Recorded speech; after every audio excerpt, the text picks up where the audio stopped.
अब हम बात करते हैं ट्यूबरकुलर एंड स्क्रोफुलस की। तो पहले हम स्क्रोफुलस की बात करते हैं। स्क्रोफुलस जो होता है वो हम तब यूज़ करते हैं जब हमें ग्लैंड्स रिलेटेड या ग्लैंड्स का कहीं इन्वॉल्वमेंट देखने को मिलता है, तो वहाँ पे जो टर्म इस्तेमाल करते हैं वो है स्क्रोफुलस। अब हम बात करते हैं ट्यूबरकुलर की। ट्यूबरकुलर में होता है लिम्फेटिक ग्लैंड का involvement, and as we know lymphatic gland involve है मतलब कहीं ना कहीं लिम्फ वगैरह ये सब आएगा, और फिर कहीं ना कहीं फिर लिम्फ नोड्स एंड जो भी ये सब चीज़ें हैं वो सब इन्वॉल्व होगी, ठीक है, जो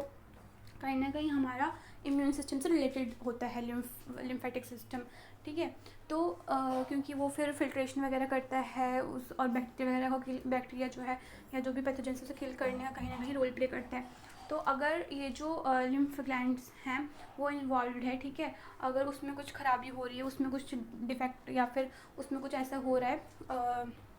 पैथोलॉजीज में हो रही है, तो इम्यून सिस्टम ख़राब होगा। इम्यून सिस्टम ख़राब होगा तो जैसे जो इन्फेक्शन है, कोल्ड लगना, ठीक है, ये सब जो है वो ज़्यादा फ्रीक्वेंटली देखने को मिलेगा, या फिर कोल्ड होने की टेंडेंसी जो है या ठंड जुकाम लगने की टेंडेंसी जो है वो ज़्यादा होगी, क्योंकि इम्यून सिस्टम वीक है। तो इसलिए पैथोजेंस वगैरह को या जो भी बैक्टीरिया है उसको नहीं